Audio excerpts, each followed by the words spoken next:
Never trust relatives with a law degree. I learned that after losing everything. Look, I never thought I'd be telling this story to strangers on the internet. But here we are. My therapist says writing helps, though I think she meant journaling, not posting on Reddit at 2 a.m. while eating cold Chinese takeout. But you know what? Some stories need to be told, if only to prove they actually happened. Because even now, months later, I still wake up some nights wondering if this was all some twisted fever dream. My name's Sam Miller, and this is about how my sister stole something worth more than money from our dying father. It's about the last gift he ever gave me, and how a simple signature changed everything. Let me paint you a picture of the last 5 years of my life. Imagine your whole world shrinking down to the size of a bedroom. Not metaphorically, literally. That bedroom became my universe, complete with its own day-night cycle dictated not by the sun, but by medication schedules and the rhythm of a failing mind. My father, Arthur Miller, yeah, like the playwright, he used to joke about it at every parent-teacher conference, had been a high school history teacher for 37 years. The man could recite the entire Gettysburg Address backwards after 3 beers. Now, he couldn't remember if he'd eaten breakfast. Alzheimer's is a special kind of thief. It doesn't steal your TV or your wallet. It takes something infinitely more precious. It steals you from yourself, one memory at a time. First, it was the little things. Where he put his reading glasses. The name of that restaurant we went to last Christmas. Then bigger chunks started disappearing. My mother's middle name. What year it was. Who I was. But here's the thing about being a caregiver that nobody tells you. You become a professional liar. Not the bad kind. The necessary kind. When Dad asked where Mom was, I didn't remind him she'd been gone for 8 years. Cancer took her quick, at least. Instead, I'd say she was at the grocery store. When he insisted he needed to get to school because his students were waiting, I'd tell him it was Saturday. Always Saturday. Eternal Saturday in the Miller household. My sister Claire. Excuse me, Claire Miller, Esquire, as her business card proclaimed in fonts that probably cost more than my monthly grocery budget, had a different approach to Dad's condition. She managed it like a client file. Monthly check-in calls that lasted exactly as long as it took to confirm he was still breathing and that I hadn't burned the house down. She'd inherited Mom's sharp mind and Dad's stubborn streak. But somewhere along the way, she'd traded her heart for a corner office with a view of downtown. I remember one call particularly well. Dad was having a bad day, kept calling me by my uncle's name, convinced I was there to steal his coins. Claire called right in the middle of me, trying to convince him to take his meds. I put her on speaker while I wrestled with the pill organizer. She listened to him rambling for maybe 30 seconds before cutting in with her lawyer voice. You know the one. All crisp edges and no warmth. She told me to just put the pills in his pudding. When I said he'd notice, she sighed like I was a particularly slow child and said she had a deposition in 5 minutes. Click. Dial tone. Another successful family moment in the Miller archives. The funny thing is, we used to be close. Back when we were kids, before law school turned her into a shark in designer heels. We'd spend summers at our grandparents' lake house, catching fireflies in mason jars and making esmores over the ancient fire pit. She taught me how to skip stones. I taught her how to whistle. Now she bills $400 an hour, and I know the exact sound a mine makes when it breaks. It's quieter than you'd think. But I'm getting ahead of myself. You need to understand something about my father. Even as his mind crumbled like old newspaper, there were moments, brief, beautiful moments, when the fog would lift. The doctors call them moments of lucidity. I call them gifts. He'd suddenly look at me with clear eyes and be completely present. During those moments, he was still Professor Miller, the man who made the Civil War so interesting that even the stoners in the back row paid attention. A week before he died. And yeah, I know I'm spoiling that part, but this isn't a story about whether he lived or died. It's about what happened after Dad had one of those moments. It was a Tuesday. I remember because Wheel of Fortune was on, and he always got agitated during the final puzzle. But that day, he turned to me with eyes so clear it took my breath away. He grabbed my wrist with surprising strength and said my name, my actual name, Not Uncle Pete or student or any of the dozen other identities he'd assigned me over the months. He wanted a hot dog, not just any hot dog. One from Johnny's Corner Store, the old place on Maple Street that had been there since the 60s. With mustard, he specified, the kind that makes your eyes water and clears your sinuses for a week. Now, moving Dad anywhere was usually like trying to transport a confused and occasionally combative piece of furniture. But he was so lucid, so himself, that I couldn't say no. Problem was, I couldn't manage it alone. His old buddy George lived 2 streets over, Vietnam vet, built like a truck, the kind of guy who still wore his dog tags 40 years later. George and Dad had stayed close even after Mom died, even after the diagnosis. He was one of the few people who still visited, who didn't act like Alzheimer's was contagious. I called George, and I swear the man must have teleported. 10 minutes later, his ancient Ford pickup rumbled into our driveway. Between the two of us, we got Dad into the truck. He sat between us on the bench seat, humming some tune I didn't recognize, probably from before I was born. The whole ride, he kept patting my knee and George's shoulder, like he was making sure we were real. Johnny's hadn't changed since I was a kid. Same cracked linoleum, same ancient cash register that dinged like a boxing bell, same smell of newsprint and coffee that had probably seeped into the walls decades ago. Johnny himself was behind the counter, older and grayer, but still wearing that same Red Sox cap he'd had since they won the series in '04. Dad walked in like he owned the place. Ordered 3 hot dogs with the confidence of a man who knew exactly what he wanted. George and I exchanged looks. We hadn't seen Dad this clear in months. While Johnny prepared our dogs, loading them with enough mustard to strip paint, Dad wandered over to the lottery machine by the door. Here's where things get interesting. See, Dad and I had this thing with numbers. Started when I was a kid and Mom was going through chemo. We'd pick the same lottery numbers every week. Mom's birthday, the day Dad came home from Vietnam, the address of our first house. Never won more than $20. But it wasn't about winning. It was about the ritual, the hope, the something to look forward to when everything else was falling apart. Standing there in Johnny's, Dad grabbed my arm again. His fingers were cold but steady. He looked at me and then at the Mega Millions display, those digital numbers promising impossible dreams for $2. He didn't have to say anything. I knew what he wanted. Our numbers. Our tradition. I bought the ticket. The machine spit it out with that distinctive whir, and I started to put it in my wallet. But Dad stopped me.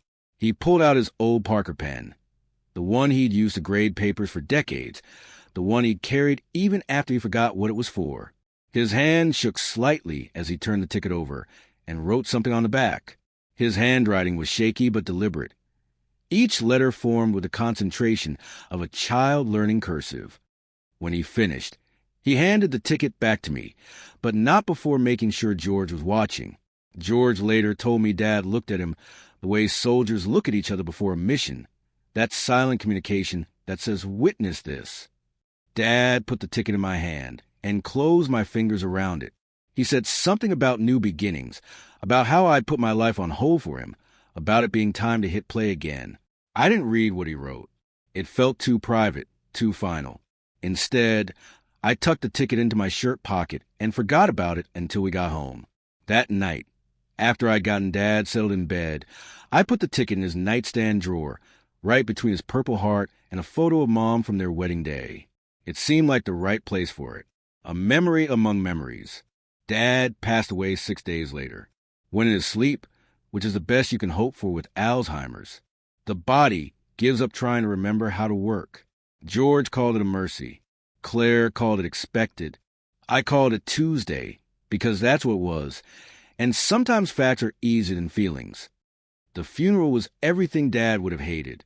Claire handled the arrangements with the same efficiency she brought to everything else. Mahogany casket that cost more than my car. Flowers arranged by someone with an art degree. A pastor who kept calling him Arthur when everyone who actually knew him called him Art. The whole production felt like a LinkedIn post. Perfectly professional and completely soulless. Claire gave a eulogy that sounded like she downloaded it from a template. She talked about his dedication to education, his service to his country, his love for his family. All true, all hollow. She didn't mention how he used to dance with Mom in the kitchen while dinner burned. Didn't mention his terrible dad jokes that we secretly loved. Didn't mention the hot dogs at Johnny's or the lottery tickets, or any of the million little things that made him Dad instead of just Arthur Miller, beloved father and educator. After the service, after the awkward reception with casseroles nobody ate and conversations nobody wanted to have, after the last mourner had patted my shoulder and told me he was in a better place, Claire and I were alone in Dad's house. My house, really, since I'd been living there for 5 years, but it still felt like his.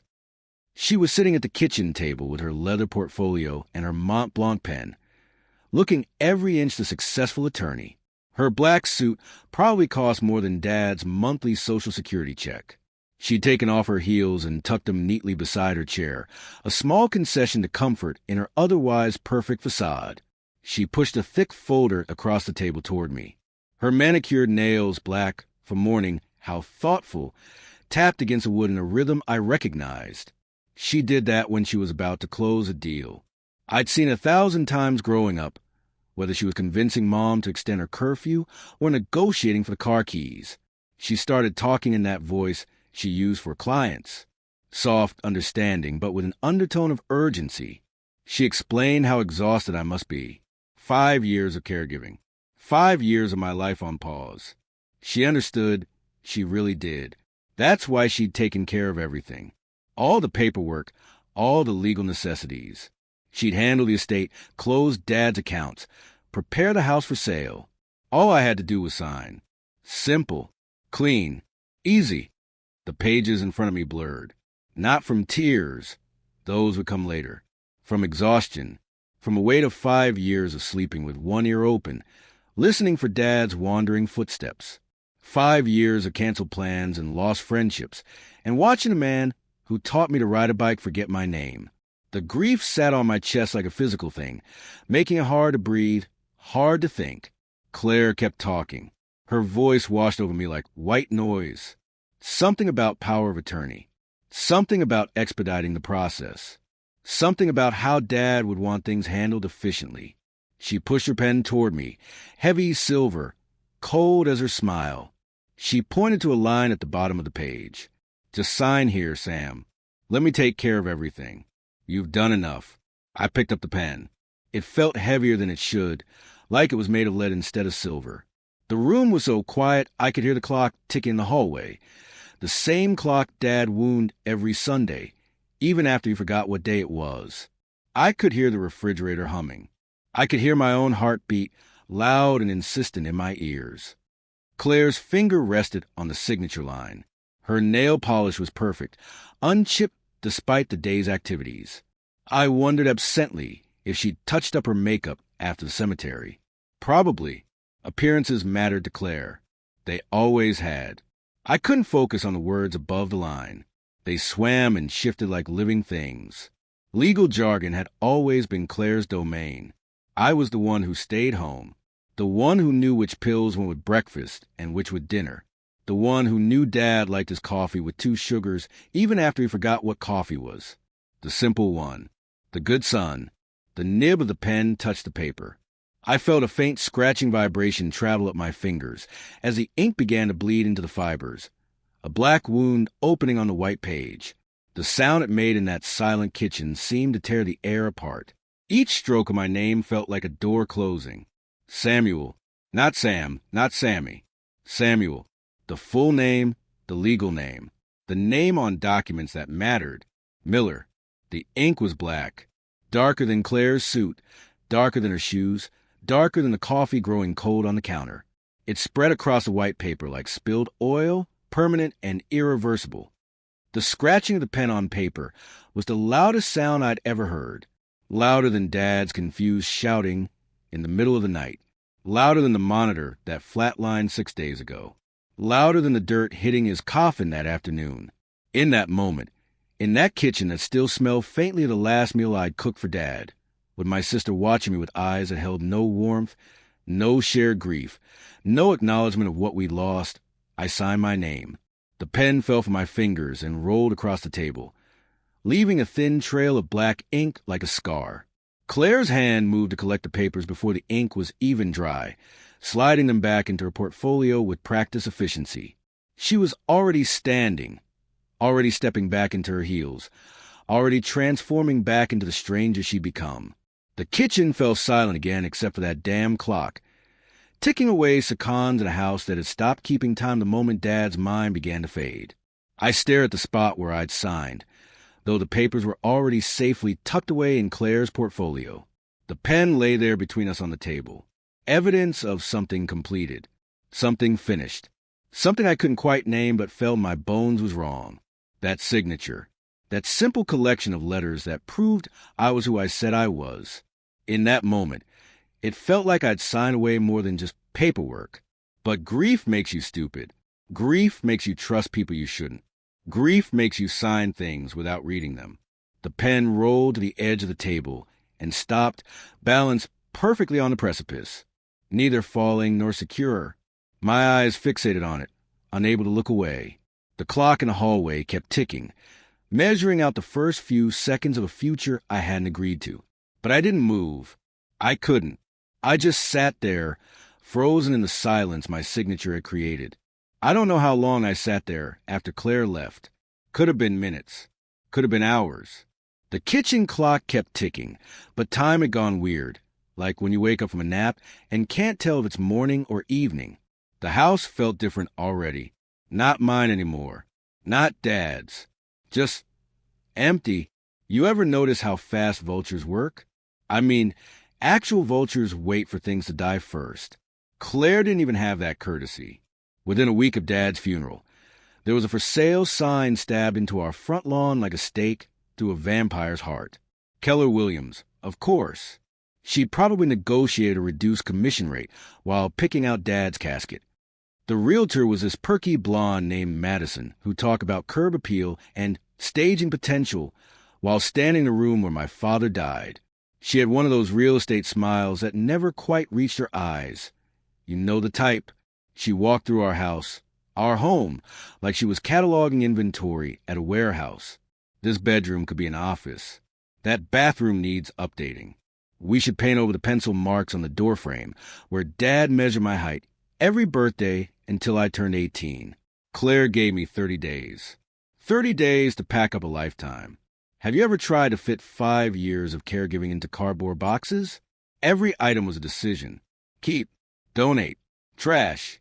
Except every single thing had a story attached to it. That coffee mug with a crack down the side, Dad superglued it back together 3 times because it was Mom's favorite. The ancient transistor radio on the kitchen counter, still tuned to the oldie station that played their wedding song every Sunday at noon. I found myself talking to Dad while I packed, which I know sounds crazy, but grief makes you do weird things. I'd hold up his old flannel shirt and ask if he wanted to keep it. Obviously, he didn't answer. Obviously, I kept it anyway. It still smelled like him. Old Spice and pipe tobacco he hadn't smoked in years but kept in his pocket out of habit. The books were the hardest. Dad had thousands of them. History textbooks with margins full of his notes. First editions he'd hunted down at estate sales. Dog-eared paperbacks he'd read so many times the spines had given up and pages fell out like autumn leaves. Claire had arranged for a bulk buyer to take them all. $2 a box. A lifetime of collecting knowledge reduced to the price of a gas station coffee. George came by to help. Didn't ask. Just showed up with boxes and packing tape and a 6-pack of Budweiser. We worked in comfortable silence, the kind only possible between people who've seen each other at their worst. Every now and then, he'd hold up something and raise an eyebrow. Keep or toss. Usually keep. I was going to need a storage unit. Several storage units. We were in Dad's bedroom when George found the photo albums. Not the organized ones Mom had maintained with labeled dates and locations. These were Dad's secret stash. Photos from Vietnam, from his teaching days, from moments he wanted to remember but didn't want to display. There was one of him and George, impossibly young, standing in front of a helicopter, trying to look tough but mostly looking scared. George stared at it for a long time, then carefully placed it in the keep pile. That's when I remembered the lottery ticket. It hit me like a physical blow. The ticket Dad had written on, his last gift, his final gesture. I practically dove for the nightstand, yanking open the drawer so hard it came off its tracks. Empty. Not just empty. Cleaned out. Sanitized. Even the dust was gone. My blood turned to ice water. Claire. She'd been here. Of course she had. She had a key. Had power of attorney now. Had every legal right to ransack our father's room while I was trying to figure out how to live in a world without him. I tore through the rest of the nightstand. Nothing. Checked under the bed. Behind it. In the trash can. George watched me with growing concern as I became increasingly frantic. When I explained about the ticket, about Dad writing on it, about our numbers, his face went dark. He helped me search. We went through every drawer, every pocket of every piece of clothing, every book that might have hidden a slip of paper between its pages. Nothing. It was gone. Just like Dad. Just like everything else Claire touched. It disappeared into her world of billable hours and client dinners. I tried to calm myself down. It was just a lottery ticket. Probably worthless anyway. When was the last time anyone won anything significant from Johnny's corner store? It was a gesture that mattered, not the potential payout. The fact that Dad, even in his fog, had wanted to give me something. That was the real gift. But I couldn't shake the feeling that something was wrong. Claire's urgency. The empty drawer. The way she'd been so careful to get those papers signed before anything else. My sister was many things, but she wasn't wasteful. She wouldn't have cleaned out that drawer unless there was something in it she wanted. That evening, I was sitting in Dad's recliner, drinking my way through George's Budweiser and watching whatever garbage was on TV. Cable news droning about some political scandal. A commercial for reverse mortgages that felt like a personal attack. Another commercial for a class action lawsuit that I probably qualified for, but couldn't summon the energy to care about. Then my phone rang. George. His voice was different. Excited. Electric. The kind of energy I hadn't heard from him since before Dad got sick. He was talking fast, words tumbling over each other. Slowed down, I told him. Start over. He took a breath. He told me to turn on Channel 7. Right now. No questions, just do it. I fumbled for the remote, nearly dropping it in my hurry. The evening news was on, that perfectly coiff anchor with the impossibly white teeth talking about something. Then I saw the graphic over his shoulder. Mega Millions logo. Winning ticket sold. My heart stopped. Literally felt like it stopped. The anchor was saying something about the third largest jackpot in state history. $254 million. Winning ticket sold at a corner store in our county. They cut to a reporter standing outside Johnny's. I knew before they even announced the numbers. Knew it in my bones, in that deep place where son recognizes father even in the dark. But I had to hear it. Had to be sure. The anchor read them off with that fake dramatic pause between each one. Mom's birthday. Dad's return date. Our house number. Every single number matched our family ritual. My phone slipped from my hand. George was still talking, his voice tinny and distant from the floor. But I couldn't hear him over the roaring in my ears. $254 million. Those weren't just numbers on a screen. That was freedom. That was every medical bill paid. That was keeping the house. That was honoring Dad's final wish for me to start living again. And then, like puzzle pieces clicking together, the full picture emerged. Claire hadn't just taken the ticket. She'd known. She'd searched Dad's things, found it, checked the numbers, and waited. Waited through the funeral. Waited through the grieving. Waited until I was vulnerable enough to sign anything she put in front of me. Those papers. Those goddamn papers I'd signed without reading. Power of attorney was just the beginning, wasn't it?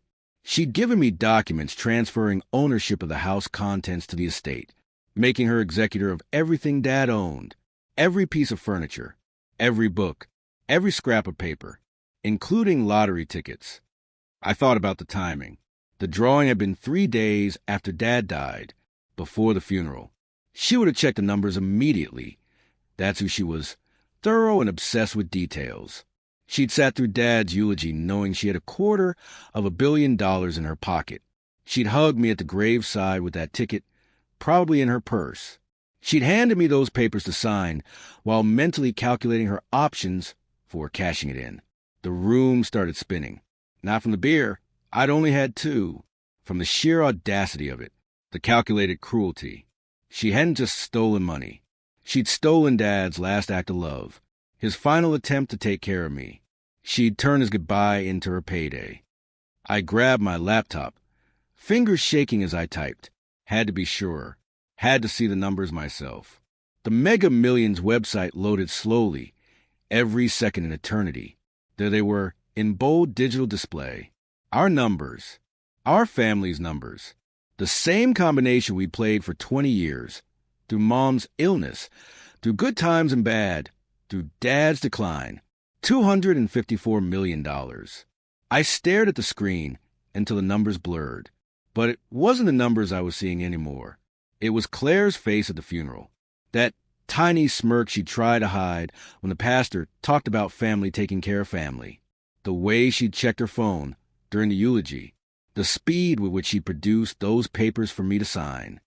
She'd probably already hired a financial advisor. Probably already had the money moved to offshore accounts or trust funds or whatever rich people do to hide their wealth.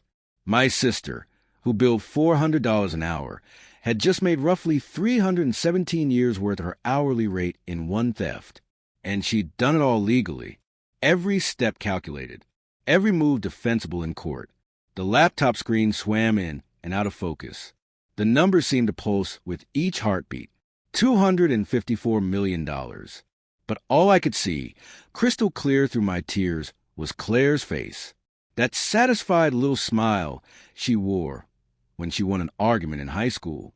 The same expression she had when she graduated law school summa cum laude. The identical look she'd worn at Dad's funeral, barely concealed beneath her veil of fake grief. She hadn't just won. She destroyed everything our family had been. And the worst part? She'd used Dad's final act of love as the weapon to do it. My father had fought in a war. He'd raised two kids after losing his wife to cancer. He'd face his own mind betraying him with more dignity than most people face a traffic ticket. And in his last clear moment, he'd tried to give me a future. Claire had turned that future into her fortune. The numbers on the screen blurred completely now, tears making everything abstract and meaningless. $254 million. But the only thing I could see with perfect clarity was my sister's face at the funeral. That slight upturn of her lips. That glint of satisfaction in her eyes. She thought I was too grief-stricken to notice. I saw it now. Saw it all. And I knew with absolute certainty that she planned every second of it. The winning numbers stared back at me from the screen. Mom's birthday. Dad's return date. Our house number. Our family's history turned into Claire's future. The echo of a jackpot in an empty drawer. The sound of betrayal wearing Prada heels and carrying a leather portfolio. $254 million. And all I had was a memory of my father's shaking hand pressing that ticket into mine. His final gift transformed into my sister's greatest theft. My hands shook so bad I could barely hit the numbers on my phone. Had to try 3 times before I got Claire's number right. She picked up on the second ring, that professional voice she used for clients. All polish, no soul. I lost it. Complete word vomit. Everything I'd been thinking, everything I'd figured out, just exploded out of me in one long, rambling accusation. The ticket, the papers, the $250 million she'd stolen from her own father's deathbed. I might have called her some names that would make a sailor blush. Definitely said things you can't take back. She let me finish. That should have been my first warning. Claire never let anyone finish. When I finally ran out of steam, out of words, out of rage, she responded. Her voice was cold enough to freeze vodka. She told me to calm down and stop making a scene. She explained, in that condescending tone she perfected in law school, that legally, from the moment I signed those papers, the content of the house, including any random pieces of paper, became part of the estate under her management. She actually used the word contract, like I was too stupid to understand. Then she hit me with the knockout punch.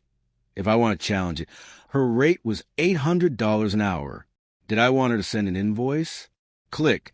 Dial tone. The universal sound of getting screwed by family. I sat there holding my dead phone like an idiot. $800 an hour. I had maybe $800 to my name, period. 5 years of being a full-time caregiver doesn't exactly build up the savings account. How do you fight someone who literally writes the rules of the game? How do you beat someone who went to Yale Law while you were learning the proper ratio of thickener to liquid for someone who can't swallow anymore? Then I remembered Mr. Lawson. Lawson was old school, the kind of lawyer who still had wood paneling in his office, and a secretary who'd been there since the Carter administration. He'd helped Dad with some property dispute years ago, back when Dad's mind was sharp enough to argue about fence lines. His office was above a Chinese restaurant downtown, and you had to walk through a cloud of sesame oil and old paper to get to his door.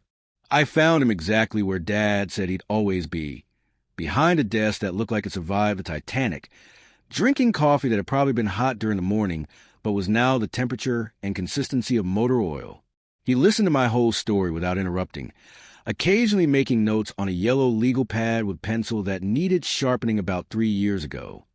When I finished, he took off his reading glasses and rubbed his eyes. He looked tired. Hell, he looked ancient. But when he opened his eyes again, there was something there, a spark. The same look my dad used to get when a student finally understood something important. He asked if my sister worked for Dewey, Cheatham, and Howe. I told him close enough. One of those firms with four names that all sounded like they owned yachts. He actually laughed at that, said he knew the type, said their conscience was sold separately, usually to the highest bidder. Then he got serious. Told me that my father's words in George's testimony were nice for the heart, but worthless in court. To beat a shark, we needed teeth. Real teeth. Something that would make her choke on her own lies. We went through options like desperate people counting change for gas money. Every angle hit the same wall. Those papers I'd signed. She had the ticket. She'd never admit there was writing on it. Even if George testified about what Dad said, any first-year law student could tear that apart. Hearsay, unreliable witness, emotional manipulation. Claire would have responses for everything. I was ready to give up, ready to accept that my sister had won, that she'd turned Dad's final gift into a retirement fund. Then something hit me, not like a light bulb moment in the movies, more like remembering you left the stove on. The security camera at Johnny's. I practically jumped out of my chair.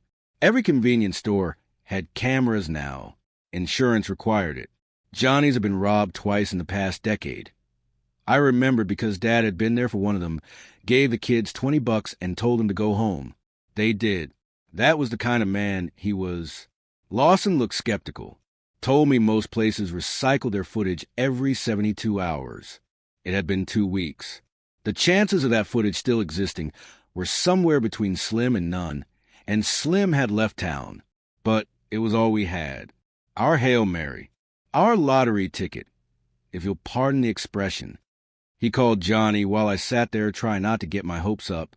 I could only hear Lawson's side of the conversation, but his face told the story. Johnny was scared. Turned out Claire's firm had already called him, threatened him with privacy violations, lawsuits, the whole 9 yards if he shared any footage with anyone. Old Johnny didn't want trouble. Said he was planning to wipe everything that night, like always. This was it.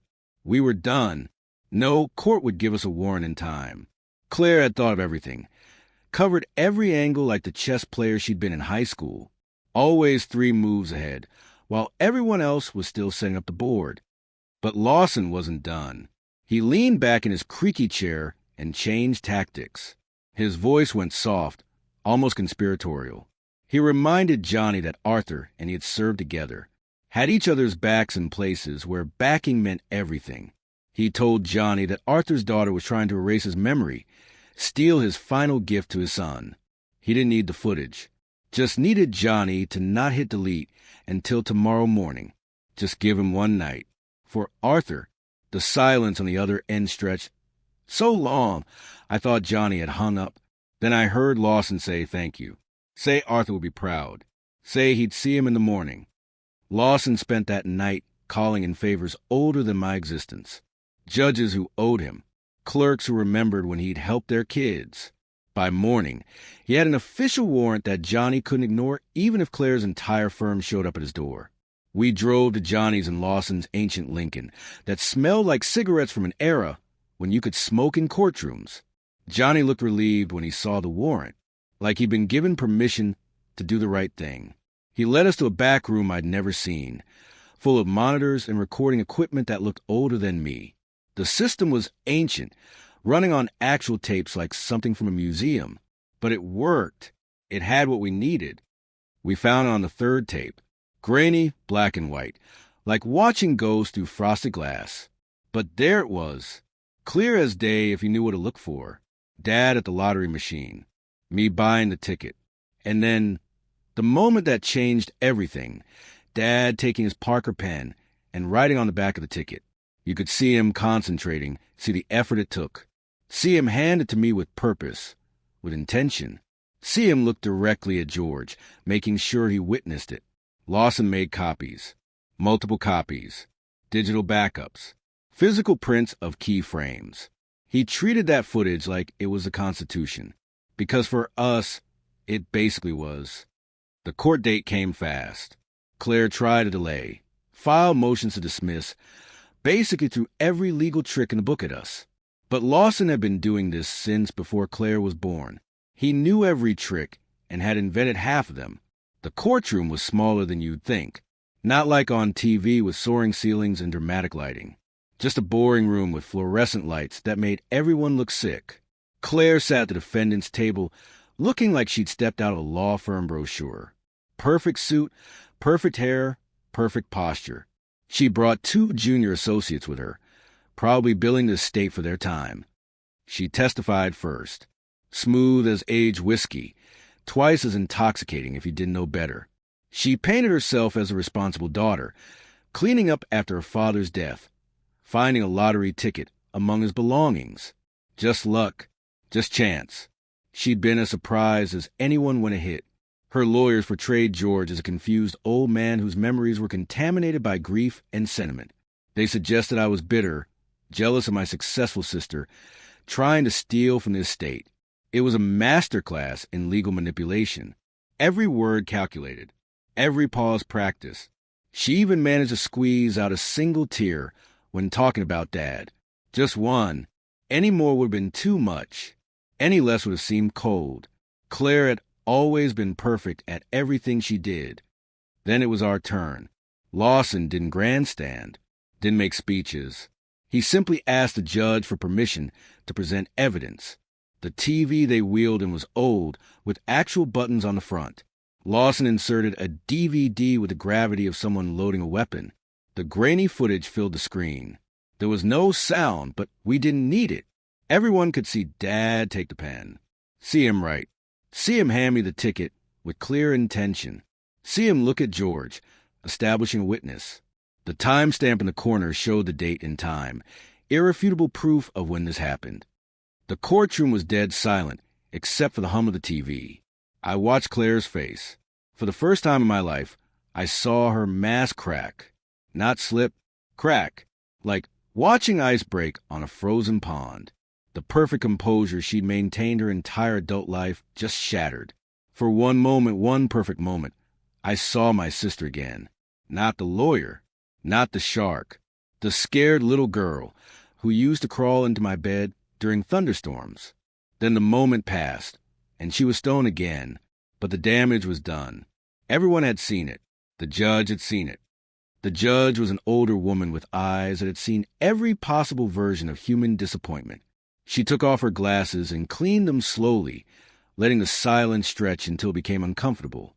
When she finally spoke, her voice was quiet but sharp enough to cut glass. She didn't yell, didn't need to. She simply stated facts.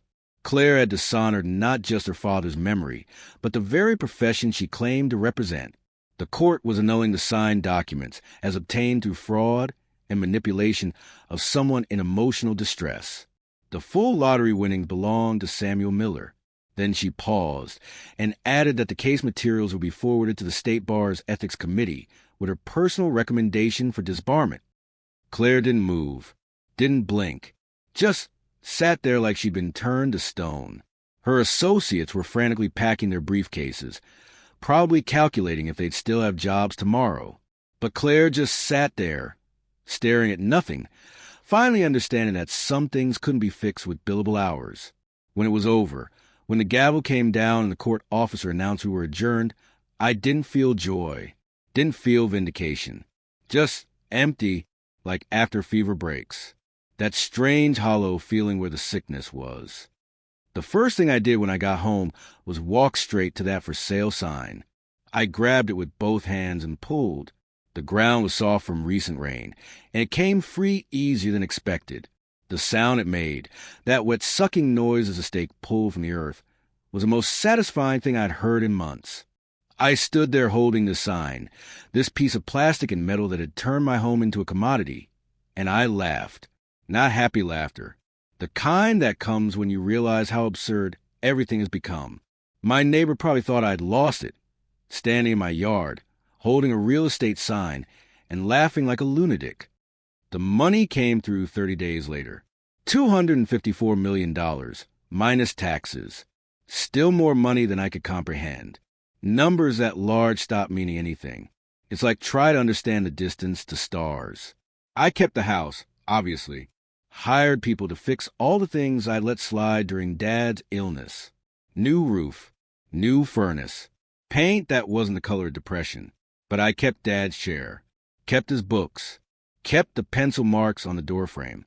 Some things you don't fix, you preserve. I established the Arthur Miller Legacy Foundation. Not the most creative name, but Dad would have appreciated the simplicity. We help families dealing with Alzheimer's. Pay for respite care.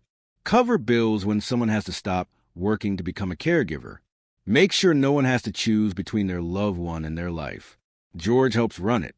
Turns out he's got a head for numbers when those numbers are helping people instead of calculating odds of survival. We've helped 43 families so far. 43 people who won't have to go through what I did. Won't have to watch their world shrink to the size of a sick room. Won't have to lose themselves while trying to save someone who's already lost. Claire disappeared. Last I heard, she was working at a small firm in another state, using her middle name. We don't talk. There's nothing to say. Some bridges don't just burn. They turn to ash and blow away, leaving nothing but the memory of where connection used to be. But here's the thing I figured out, sitting in Dad's old chair one evening, holding that printed frame from the security footage. The last picture of us together, in a way. Dad didn't leave me money. He knew me better than that. Knew I would have given away or wasted it or found some way to screw it up. He left me a fight. A reason to get up when grief wanted to keep me in bed. A purpose when I'd forgotten what purpose felt like. He gave me something to win, which meant he gave me back myself. The money was just paper. The real inheritance was remembering who I was before I became a caregiver. Remembering I could stand up, fight back, win. I touched my finger to printed image, sometimes. His hand extending the ticket to mine. Black and white and grainy, but more real than any professional photo. This was us, father and son. The last gift and the first step forward. Outside my window, the yard where that for sale sign once stood as green again. I planted a tree there, a maple, because Dad loved the way they turned colors in fall. Said they were show-offs, but honest show-offs. They didn't pretend to be anything but what they were. The lottery ticket is framed now, hanging in my office at the foundation. Still has Dad's shaky handwriting on the back. For your new beginning. Claire thought the money was a prize. She never understood. The prize was a battle. The prize was a becoming. The prize was learning that love isn't always gentle. Sometimes love is a war you win for someone who can't fight anymore. That's the real jackpot. That's the inheritance that matters. That's what Arthur Miller, teacher, father, and stubborn fool, left his son. Not a fortune. A future. Not money. Meaning. And every time I sign a check from the foundation, I think about that other signature. The one I made in ignorance and grief. The one that almost cost everything.